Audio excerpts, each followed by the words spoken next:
Dad texted Christmas too pricey. Just immediate family. I replied, okay. That night, my sister posted a video of everyone with gifts. My daughter was devastated. I quietly ended all their payments. Next day, they all saw. The text came through on December 23rd while I was finishing up a project deadline at work. My father's message was brief and matter of fact. Hey, sweetie, your mother and I have been talking. Christmas is getting too expensive with everyone's kids growing up. We're keeping it to immediate family only this year. Hope you understand. I stared at the screen, reading it 3 times to make sure I understood correctly. My daughter Emma was 8 years old, and Christmas at my parents' house had been the highlight of her year since she could walk. I typed back a simple, okay, Dad. We understand, and set my phone down, feeling a hollow weight settle in my chest. Emma had already made a construction paper card for her grandparents. She'd spent hours on it, carefully gluing cotton balls to make a snowman's body and adding glitter that still decorated our kitchen floor. When I got home that evening, she asked if she could start wrapping the presents she'd picked out for her cousins. Actually, honey, Grandma and Grandpa are doing something smaller this year, I said, crouching down to her level. Just their house, just them. We'll have our own special Christmas here. Her face fell in that devastating way only a child's can, but I made everyone cards, and we always go to Grandma's house. I know, baby, things change sometimes. She nodded slowly, trying to be brave, and went to her room. I heard her close the door quietly, which somehow hurt worse than if she'd slammed it. The next morning, Christmas Eve, I woke up to 17 notifications on my phone. My sister Ashley had posted a video on social media at 11:47 p.m. the night before, just hours after my father's text.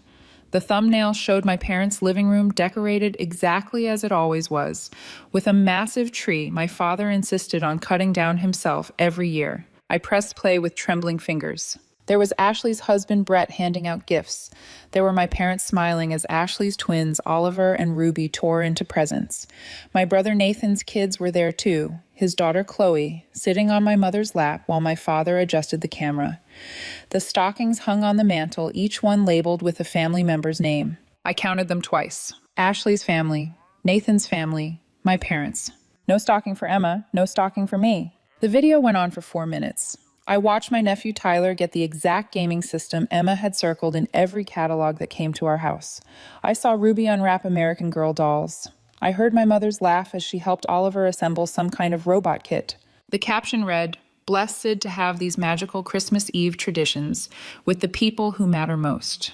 Emma wandered into my room around 7 a.m., still in her pajamas. "Mom, can I use your tablet to play games?" "Sure, sweetheart." I handed it to her, then watched in horror as she navigated to the browser, which was still open, to Ashley's social media profile. The video autoplayed. Emma's face went through a series of expressions I never want to see again. Confusion first, then recognition, then a crushing sadness that made her look far older than 8. She watched the whole thing in silence, her thumb hovering over the screen, but never pausing it. "They said it was too expensive," she whispered when it ended. "I know, but everyone else is there." I had no answer that wouldn't be a lie or make things worse. She handed the tablet back to me and walked out of my room, her shoulders curved inward, like she was trying to make herself smaller. I sat there on my bed, still in yesterday's clothes, because I'd fallen asleep on top of the covers and opened my banking app. My parents didn't know I could see their accounts. When my father had his heart attack 3 years ago, he'd added me to everything just in case. I'd been paying their mortgage every month since then. A $2 $400 payment that came directly out of my account via automatic transfer. I scrolled further. Nathan's car payment, the one he'd gotten behind on after his wife left, and I'd quietly taken over $500 monthly. Ashley's credit card, the one she'd maxed out when Brett lost his job, which I'd been making minimum payments on for 18 months, $350 monthly. My mother's medication co-pays automatically charged to my card because her insurance was garbage, roughly $200 monthly. The family cell phone plan, which somehow I'd become responsible for when my father claimed he couldn't figure out how to set up autopay $280 for 5 lines monthly. The storage unit, where Nathan kept all his ex-wife's belongings because he was too sentimental to sort through them, $165 monthly. Ashley's gym membership, the fancy one she needed for her mental health after Ruby was born, $89 monthly. I added it up. $3,096 per month. $47,952 annually. For 3 years on most of these payments, with Nathan's car and the cell phone plan going back even further, nearly 4 years, I'd been subsidizing my family's lifestyle while working 60-hour weeks as a project manager and raising Emma alone after her father decided fatherhood wasn't for him when she was 2. The money wasn't the point. I made good money enough that these payments didn't devastate me financially, though they'd certainly prevented me from saving for Emma's college fund the way I planned. The point was the lie. The casual cruelty of excluding a child from Christmas while I funded their lives, then broadcasting that exclusion for everyone to see. I opened my laptop and started canceling things. The mortgage payment cancellation took 3 minutes. The bank's website made it remarkably easy to stop automatic transfers. Nathan's car payment was through a different system, but equally simple. Ashley's credit card required a phone call to remove my account information, but the automated system handled it without needing to speak to a human. I canceled the medication autopay, removed myself from the cell phone account entirely, which meant they'd have to set up their own plan, canceled the storage unit payment and the gym membership. By the time Emma woke up from her mid-morning nap, something she rarely took but clearly needed that day, I'd systematically extracted myself from every financial obligation I'd taken on for my family. I also drafted an email to the property management company handling my parents' mortgage, explaining that I'd made arrangements to cover payments previously, but needed to ensure the account holder was aware of the loan terms going forward. Christmas Day, I took Emma to see a movie at the theater, something we rarely did. We got popcorn and candy, and she seemed to perk up during the film. When we got home that evening around 6 p.m., my phone had been buzzing nonstop. I'd left it in the car, deliberately not wanting the day ruined. 71 notifications. I scrolled through the messages, watching the progression from confusion to anger to panic. Nathan's messages were particularly revealing. Whatever's going on with your accounts, I need you to fix it. My car payment is due, and they're going to repo if it doesn't clear. Then an hour later, are you seriously ignoring me right now? I'm your brother. Call me back. Then, this is really messed up. It's Christmas. Ashley's text evolved faster. Brett's phone just died. And when I checked, our whole family plan is canceled. What's going on? Then Mom tried to pick up her prescriptions and the card declined. This isn't funny. Then you're being incredibly selfish right now. Then, of course, you'd pull something like this. You've always been jealous that Mom and Dad are closer with us. The only person who hadn't called was my mother. That changed around 9:00 p.m. What did you do? She asked when I answered, her voice shaking with rage rather than concern. No hello, no preamble. I stopped paying for things that aren't my responsibility. Your father is beside himself. Nathan's car payment bounced. Ashley can't reach anyone because the phone plan isn't working. I need to pick up my medications tomorrow. What were you thinking? I was thinking about Emma watching a video of the Christmas party she wasn't invited to because it was too expensive. Silence on the other end. That was your father's decision, she said finally. We have a limited income. You have a limited income because I've been paying your mortgage for 3 years. Mom, your mortgage. That's $2,400 a month, plus Nathan's car, plus Ashley's credit card debt, plus your medications, which cost me $200 a month because you won't get better insurance, plus the cell phone plan, plus Nathan's storage unit, plus Ashley's gym membership. More silence. Emma saw everyone opening presents last night. She saw her cousins getting gifts at the house where we've celebrated every Christmas of her life. She asked me why Grandma and Grandpa said Christmas was too expensive, but everyone else was there. We didn't think you'd make such a big deal about it, my mother said finally. Emma's young. She'll get over it. Something in my chest cracked at those words. You're right, I said. She will get over it. And in the meantime, you can figure out how to pay your own bills. Are you going to let your father lose his house over a Christmas party? I'm going to let my father pay for his own house, something he should have been doing all along. I hung up. The bank is aware of the loan terms now. You'll need to work out a payment plan directly with them. You selfish, ungrateful. I hung up. My hands were shaking, but not from fear. From 3 years of swallowed anger finally finding its way out. The calls continued through the night. I slept better than I had in months. Boxing Day morning. I woke to an email from my father. It was long and rambling, alternating between anger and pleading. The gist was that I was destroying the family over a misunderstanding that they had planned to have Emma over for a belated celebration, and that I was being vindictive and cruel. He'd attached a spreadsheet showing their monthly expenses, highlighting in red how my sudden withdrawal of support was going to result in catastrophic consequences. I replied with my own spreadsheet. 3 years of payments categorized and totaled with notes showing Nathan's car payments actually went back 42 months, and the cell phone plan had been on my account for 47 months. The grand total came to $156,420. I added a single line of text. Emma and I will be having our own Christmas traditions from now on. Please don't contact me unless it's an emergency. My Aunt Lorraine called that afternoon. She was my mother's younger sister, someone I'd always liked but rarely saw. Your mother asked me to talk to you, she started, then paused. But honestly, I'm calling because I want to understand what happened. I told her everything. The text from my father, the video, Emma's face, the years of payments I'd never mentioned to anyone because it felt like family duty. Jesus Christ, Lorraine said when I finished. I knew you helped out sometimes, but I didn't realize it was that extensive, or that they pulled that stunt with Christmas. Ashley posted it publicly, I said. They weren't even trying to hide it. Your sister has always been thoughtless, Lorraine said, but this is something else. She sighed heavily. Look, I'm not going to tell you what to do, but I want you to know that what you did makes sense. I probably would have done worse. That call was the only supportive contact I received. Everyone else was united in their opinion that I was overreacting, that family helps family, that I was being petty and vindictive over a simple exclusion that wasn't personal. Nathan showed up at my apartment on December 27th. I watched through the peephole as he knocked, waited, knocked again. I know you're in there, he called. Your car is here. Just open the door so we can talk like adults.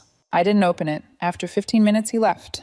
The storage unit company called on December 28th to inform me they'd been unable to charge the account on file, and the unit would be auctioned if payment wasn't received within 30 days. I provided them with Nathan's contact information and email address, explaining that the account holder would need to make arrangements directly. The customer service representative sounded confused, but took down the information. I later learned from Lorraine that Nathan had to borrow money from his ex-wife to clear out the unit before the auction date. Ashley's gym charged her actual credit card on December 29th, and it declined. She posted a long rant on social media about fake family members who abandon you when you need them most, and people who use money to manipulate relationships. I didn't respond, but several mutual friends sent me screenshots with messages of support that surprised me. My parents' mortgage company sent them a default notice on December 30th. My father called and left a voicemail that was mostly shouting about how I'd betrayed them, how they'd given me everything, how they'd raised me better than this. He didn't mention the 3 years of payments or the additional year before that for some expenses. He didn't mention Emma. New Year's Eve. I took Emma to a fancy hotel downtown. We swam in the heated pool, ordered room service, and watched the fireworks from our window. She'd been gradually returning to her normal self, though I caught her sometimes staring at nothing, with a sadness that made my heart ache. Mom, she said, as we watched the city lights sparkle below us. Are we not going to see Grandma and Grandpa anymore? I don't know, baby. Maybe someday, but not right now. Because they didn't want us at Christmas, and they made choices that hurt us, and I made a choice to protect us. She thought about this for a long moment. Okay, I miss them, though. I know, I said. I miss them, too. And I did, in a complicated way. I missed the parents I thought I had, the ones who wouldn't have excluded their granddaughter while cashing checks I wrote. But I didn't miss the people they'd actually revealed themselves to be. On January 2nd, I received an email from Nathan's ex-wife, Melissa. We'd never been close, but her message was direct. Nathan called me yesterday asking if I could help with his car payment because his sister cut him off. When I asked why you'd been paying it in the first place, he couldn't give me a straight answer. I just wanted to say good for you. He's been telling everyone I took him for everything in the divorce, but apparently you've been floating him this whole time. Also, he needed money for that storage unit he claimed he couldn't afford to empty. You don't owe him anything. That same day, the bank approved my parents for a mortgage modification. My father had apparently gone in person and explained the situation, omitting the part where I'd been making payments but emphasizing his fixed income and my mother's medical needs. Their payment dropped to $1,800 monthly for 3 years, after which it would return to the original amount. He didn't call to tell me this. I found out because the bank sent me a courtesy notification since I'd been on the account. Ashley's credit card company contacted me on January 5th because she disputed several charges claiming she'd never authorized the payments I'd been making. The representative explained they'd reviewed the account, confirmed I'd been making voluntary payments on a card that wasn't mine, and asked if I wanted to continue. I said no. Ashley's debt went into collections 3 weeks later. The gym membership auto-renewed with Ashley's actual card information because she'd updated it without removing the old payment method. It declined. Her account was frozen, and she complained on social media about predatory business practices at luxury fitness centers. Nathan's car was repossessed on January 18th. He posted in a local community group asking if anyone knew good lawyers because the repo was illegal and discriminatory. Multiple people pointed out that not paying your car loan is generally legal grounds for repossession. He deleted the post within an hour. My mother's medication situation resolved itself when my father finally applied for the better insurance plan through his former employer's retirement benefits. The coverage had always been available, but they'd resisted paying the higher premium because I'd been covering the medication costs anyway. Now it cost them $150 more per month in premiums, but covered her prescriptions at a $10 copay instead of $40 to $60 each. The cell phone situation was the most chaotic. Without my payment, all 5 lines were suspended within 2 billing cycles. Ashley set up her own family plan and added my parents. Nathan got his own phone through his new girlfriend, whom he'd apparently been seeing since before his divorce was final. My father complained that their new plan was $180 monthly compared to the $56 their portion had been on my plan, conveniently ignoring that I'd been covering $280 for all of them. Through all of this, Emma and I built our own routines. We started having Friday movie nights where she picked a film and we made themed snacks. We joined a mother-daughter book club at the library. I'd saved more in 2 months than I had in the previous year, and I opened the college fund I'd been planning, starting it with $5,000. Valentine's Day brought the first real attempt at reconciliation. My mother called from a number I didn't recognize, probably a friend's phone. I answered without thinking. "I want to see my granddaughter," she said without preamble. "Whatever is going on between us, Emma shouldn't be punished." "Emma was punished when you excluded her from Christmas," I said. "I'm protecting her now." "That's not fair." We explained that we had budget constraints.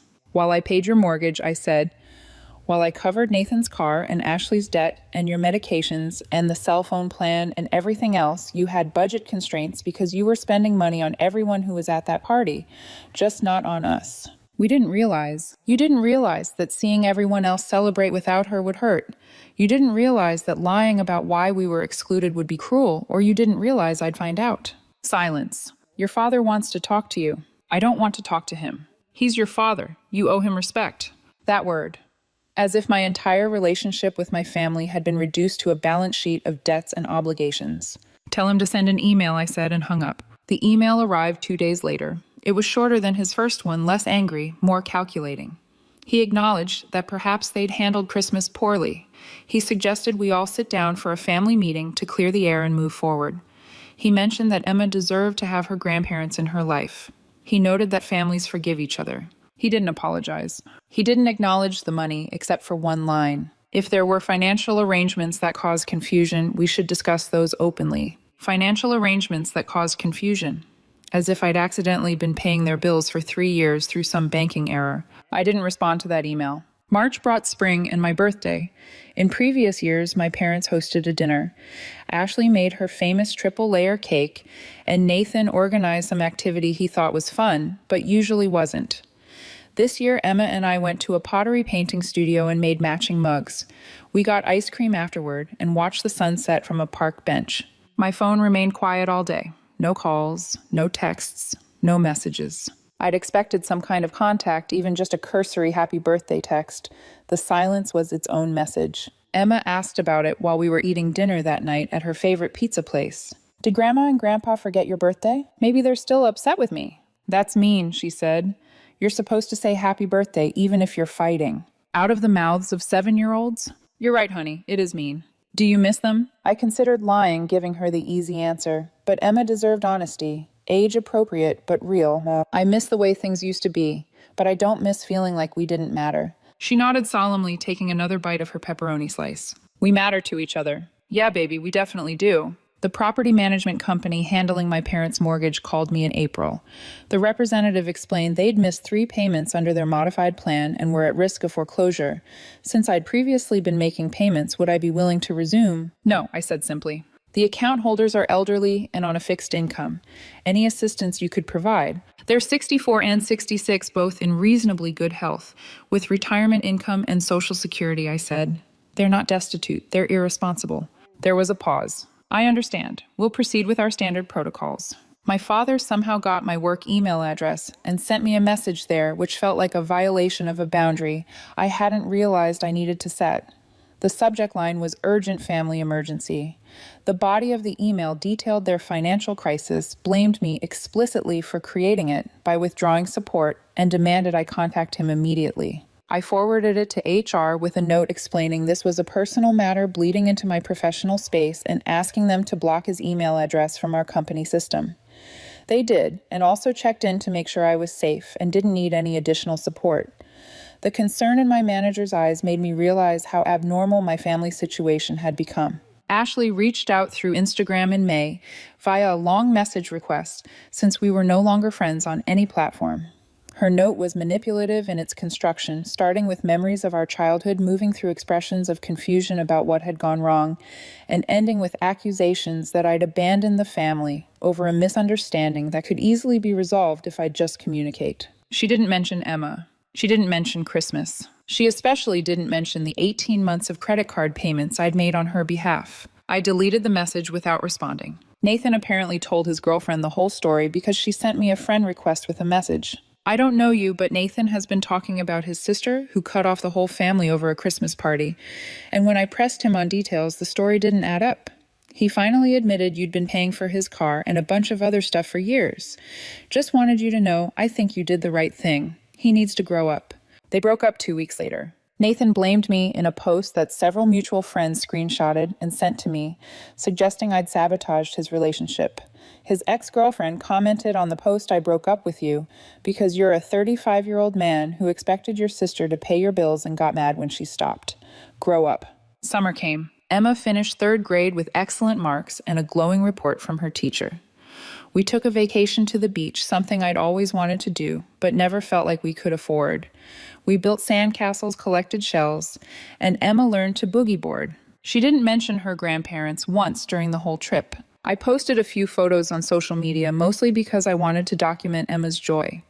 I'd unfriended Ashley back in January after her increasingly hostile messages, but she must have seen the photos through a mutual friend because she texted from yet another new number. Must be nice to afford vacations when you're not helping your family anymore. I blocked the number without responding, but I thought about her comment for days. The audacity of framing my support as something I'd taken away, rather than something I'd given freely until they proved it meant nothing. My Aunt Lorraine invited us to her 4th of July barbecue. Your parents will be there, she warned me.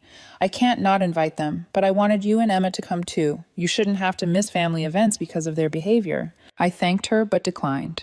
The idea of seeing my parents across a picnic table pretending everything was fine while hot dogs grilled and fireworks exploded felt impossible. Emma was disappointed, but she understood. Lorraine called me the day after the barbecue. Your mother spent the entire time playing the victim. She reported going on about how you abandoned them, how they're struggling financially, how Emma is being kept from her loving grandparents. I finally asked her directly why you stopped helping, and she gave me some vague answer about a disagreement over her Christmas plans. That's one way to describe deliberately excluding your 7-year-old granddaughter from the family celebration while posting it publicly. That's what I thought. So I asked Ashley about it, and she got defensive and changed the subject. Your family is really something else. They're your family too. Biologically, sure, Lorraine said. But I wouldn't treat my dog the way they treated you and Emma. August brought Emma's 9th birthday. We had a party at a trampoline park with 12 of her school friends. It was chaotic and loud and perfect. She didn't ask if her grandparents would be there. That absence of expectation hurt more than if she'd asked directly. My parents sent a card to our apartment. No return address. Inside was a $25 gift card to a toy store and a note. Happy birthday, Emma. We love you and miss you. Love Grandma and Grandpa. No message for me. No acknowledgement of why we weren't in their lives. Emma looked at the card for a long moment. Can we use this to buy stuff? Of course, honey, it's yours. We went to the toy store that weekend. She picked out art supplies and a stuffed bunny. She didn't mention her grandparents again. September marked 9 months since I'd stopped making payments. Nathan's social media presence had diminished significantly, probably because his life was no longer subsidized enough to look impressive online. Ashley still posted regularly, though her content had shifted from vacation photos and restaurant meals to inspirational quotes about overcoming adversity and recognizing fake people. My parents had apparently worked out a payment plan with the bank because their house wasn't foreclosed on, though my father's LinkedIn profile now showed he'd taken a part-time consultant position with his former company. My mother had started selling crafts on Etsy, poorly photographed crocheted items that didn't seem to be moving based on her 0 reviews. They were figuring it out without me. October brought parent-teacher conferences. Emma's teacher praised her creativity, her kindness, her academic progress. Then gently she mentioned that Emma had written a story about a girl whose family forgot about her during the holidays. "Is everything okay at home?" the teacher asked carefully. I explained the situation in broad strokes. Nothing too detailed, just enough context. The teacher nodded understanding. "Emma seems well adjusted overall, but that kind of exclusion can really impact children. I'm glad you're aware and addressing it." We were addressing it in therapy. I'd started taking Emma to a child psychologist in February, concerned about the long-term impact. The therapist said Emma was processing things in a healthy way, that she understood she'd done nothing wrong, that the adults in her life had made bad choices. Still hearing her write about being forgotten hurt. Halloween came. Emma dressed as a scientist, complete with a lab coat covered in fabric-painted equations. We trick-or-treated in our neighborhood, and she came home with enough candy to last until Christmas. That night before bed, she asked, "Do you think they'll want us at Christmas this year?" There it was, the question I'd been dreading. "I don't know, Emma, but even if they do invite us, I'm not sure we should go because they were mean, because they hurt us and haven't said they're sorry or that they understand why it was wrong." She processed this, her face serious, in the way children look when they're trying to understand adult complexity. "If they said sorry, could we go?" Maybe I said. "But they'd have to really mean it. And they'd have to promise not to hurt us like that again." "Okay." She hugged me tightly. "I like our Christmas anyway. Just us." My heart broke and healed simultaneously. November arrived with cooling weather and the approaching holidays. I waited for contact from my family, some attempt at reconciliation before the anniversary of last year's disaster. Nothing came. Thanksgiving week. Lorraine invited us again. This time I accepted, confirming my parents wouldn't be there. She'd invited them to her house the day after, instead creating a buffer. Emma was excited to see Lorraine's cats and meet some cousins she'd only met as a baby. The gathering was small and warm. Lorraine's husband was kind, asking Emma about school and listening to her chatter about her science projects. Their adult son brought his girlfriend, who played endless rounds of Go Fish with Emma. Nobody mentioned my parents or the situation. It felt normal in a way I'd forgotten family events could feel. December 1st brought a letter, actual mail, addressed to me in my mother's handwriting. I opened it while Emma was at school, hands shaking slightly. "Dear daughter," it began, and I almost stopped reading there, but I continued. The letter was 2 pages handwritten on her good stationery. She wrote about how the past year had been difficult, how they'd had to make hard choices, how they'd learned to live within their means.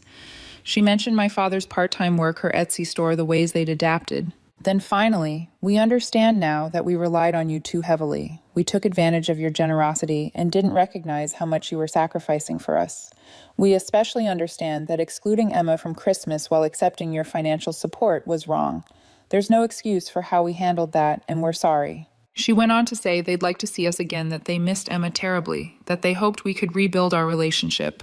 She didn't ask for money, she didn't make excuses, she just apologized and asked for a chance. I read it 3 times, looking for manipulation or hidden demands.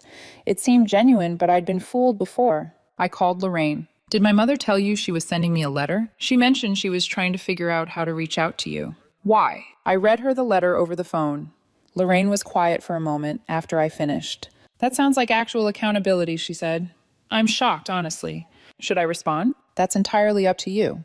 But if you do want to rebuild something, this is probably as close to a real apology as you're going to get from them." I thought about it for 3 days. Finally, on December 4th, I wrote back. My letter was shorter.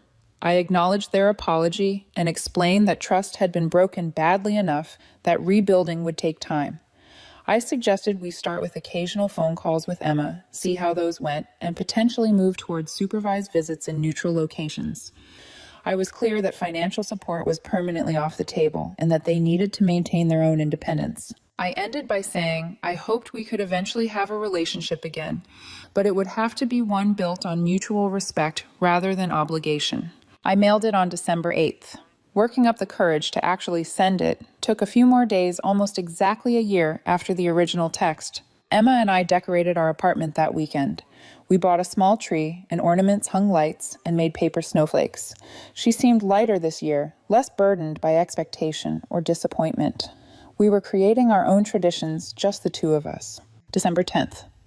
The anniversary of that terrible text, my phone rang. My mother's number, the real one. I answered. "I got your letter," she said. Her voice was tentative, lacking its usual authoritative tone. "Thank you for responding." "You're welcome." "Could Emma maybe talk to us sometime on the phone? Your father misses her voice." I looked at Emma, who was coloring at the kitchen table. "Let me ask her. She gets to decide." I put the phone on mute. "Emma." "Honey, Grandma is on the phone. She wants to know if you'd like to talk to her and Grandpa sometime. You don't have to if you don't want to." Emma's face went through several expressions. "Would they be nice?" "I think they would be, but if they're not, you can hang up at any time." "Okay, I can try." I unmuted the call. She says she's willing to try a phone call. "How about this Sunday at 2:00 p.m.? "That would be wonderful," my mother said. Her voice cracked slightly. "Thank you, both of you." Sunday came. I set up the call on speakerphone so I could monitor. My parents were careful, asking Emma about school and her birthday and what she wanted for Christmas. Emma was polite but guarded, giving short answers. After 15 minutes, she said she needed to go finish her homework. "That was hard," she said after we hung up. "I know, baby, you did great." "Can we do it again?" "That surprised me. You want to—" "Yeah." It felt weird, but also kind of good. I miss them, even though I'm still mad. We did another call 2 weeks later. This one went better. It lasted longer. Emma showed them a drawing she'd made. My father cried, which I could hear, even though he tried to hide it. Christmas Eve, we stayed home. Emma and I baked cookies and watched movies. Around 8:00 p.m., a box arrived by delivery service. Inside were presents for Emma, wrapped carefully with tags that said, "From Grandma and Grandpa." There was also a card for me containing a photo of Emma from when she was 3 playing in my parents' backyard. On the back, my mother had written, "We're so sorry we forgot what matters. Love, always." Emma opened the presents on Christmas morning. Art supplies, books, a science kit she'd mentioned wanting during one of the phone calls. Thoughtful gifts, not expensive, but chosen with care. She arranged them carefully under our tree and took a photo. "Can I send this to them?" she asked. "Sure, honey." She dictated a text message to me. "Thank you for the presents. I really like them. Merry Christmas. Love, Emma." My mother's response came within minutes. "Merry Christmas, sweetheart. We love you so much. We're taking it slow. Phone calls every 2 weeks. Careful conversations where my parents have to prove they've changed. Emma's trust is fragile, and I won't let them break it again." It's been a year now since I stopped the payments. My family learned to stand on their own feet. Nathan got a better job and pays his own bills. Ashley's credit recovered after she took financial responsibility seriously. My parents downsized to a smaller, more affordable home and actually seem happier with less financial stress. As for Emma and me, we're stronger than ever. Our little family of 2 has everything we need. The college fund I started now has over $15,000 in it. We take trips, make memories, and build traditions that belong only to us. Sometimes people ask if I regret cutting them off so completely. I don't. I regret that it was necessary, but I don't regret protecting my daughter and myself. They excluded us when we were paying their way through life, then acted like we were the problem when I stopped. The best revenge wasn't the financial fallout or watching them scramble. It was building a life where we didn't need them anymore, where Emma learned that family means treating each other with respect, not obligation, where I learned that generosity without appreciation is just enabling. We might rebuild our relationship with my parents eventually, maybe, but it'll be on our terms this time, built on honesty instead of hidden resentment and unspoken debts. And every Christmas from now on, Emma will know she matters, not because of money, not because of convenience, but because she's loved unconditionally. That's worth more than anything I ever paid.